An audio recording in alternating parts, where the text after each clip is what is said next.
10 German Shepherd dogs, described as aggressive and in poor condition, left homeless after their owner died, have been put down by the RSPCA. But the method used is causing controversy. Instead of a pain-free injection, a bolt gun of the type used in an abattoir was used. The charity says it was the only means they could use given the condition of the dogs. But the decision has prompted complaints from animal lovers who say the use of captive bolt guns is inhumane and unacceptable. Among them is Jane Shenstone, founder of German Shepherd Rescue, which rehouses between 200 and 300 Alsatians every year. She told me she was surprised that the RSPCA hadn't approached her or any other dog rescue centre, and she insisted that killing the dogs hadn't been the only option. We don't accept that they had to be put down. What we would have liked to have happened is that at least one of the specialist breed rescues would have been asked to go along and help with this case. I mean, we're experts with this breed. Those dogs had been left on their own. They were probably frightened. They'd been left in the house, we gather, for some time. We do not accept that all 10 dogs should have been destroyed, and it's the manner in which they were destroyed that has particularly been difficult to cope with. And what is it about the manner in which they were destroyed that disturbs you? I mean, we find it hard to believe that, an animal welfare organisation would consider a captive bolt gun a humane way of what we consider slaughtering these dogs.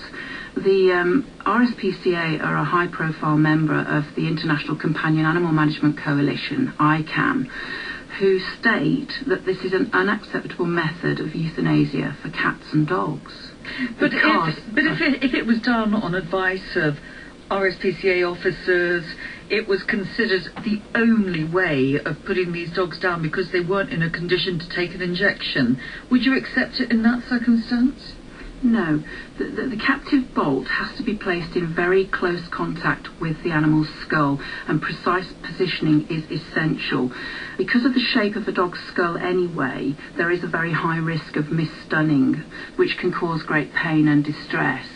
My understanding is that those dogs they used a grasper, and each one of them was hauled out of the house one by one. Now, an average German Shepherd probably weighs around 35 kilos. I personally have never used a grasper because they distress dogs so much.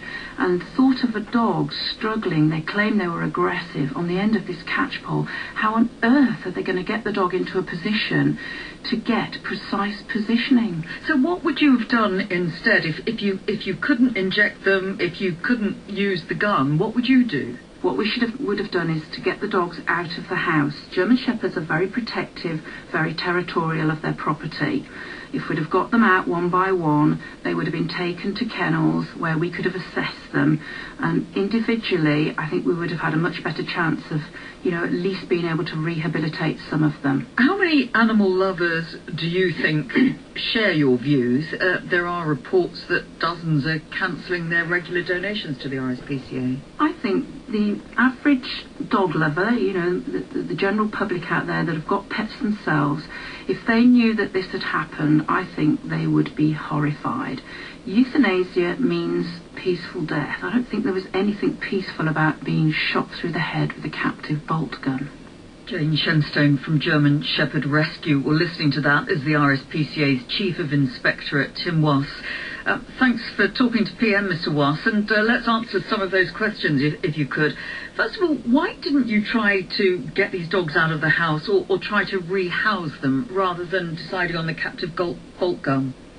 Well, Carolyn, we certainly did try to rehome the dogs. Every single time the RSPCA takes on an animal, we do try to rehome. The difficulty we have is that we're, in many cases, and indeed we were in this one, the agent of last resort. We're the people that others come to, owners, when they've tried every other dog charity available, and that limits our options because we don't get to choose the quality of the animals. It's not but you didn't contact a rescue group like Jane Shenstone's, for example, did you? I don't pretend that we've spoken to every individual, but we encourage the owners to contact anybody that they could in order to be able to rehome these animals. We don't have the luxury, as I say, where we can just take the Bichon Frises or the Yorkshire Terriers. The animals that find themselves at our door, I'm afraid, in many cases, are aggressive, unsocialised, supervised, as was in this case, and not house trained. So you make a decision. Why, though, resort to the bolt gun? It sounds inhumane. You heard her description there, using a grasper, hauling them out of the house, shooting them on the street. Well, I think it's a hugely emotive subject, and I find it difficult to talk about. I don't mind admitting I've had to do it myself. Every RSPCA officer is trained to do it, and it is amongst the darkest and most damning and difficult of days when our officers, my inspectors, have to actually resort to using a captive bolt. The reality is, if you remove the emotion from it, it is far, far worse for the person doing it than it is for the animal that it's being done to. But what about the animals? Why couldn't you inject them with a lethal injection, which would have been less traumatic? If an animal is cooperative, docile, and prepared to offer its arm, as it were, we have to clip in order to find a vein. We have to go through a process where we're in very close contact with the animal, and it can take at least 5 or 6 minutes. Conversely, where it's desirable to end the animal's life immediately once that terrible decision has been made, the instantaneous nature of using either the bolt gun or a free bullet is absolutely desirable. But difficult. Jane Shenstone was pointing out you need to position it precisely. It's difficult. You're dragging a dog of 35 kilos. It's a very difficult job. Why choose that option?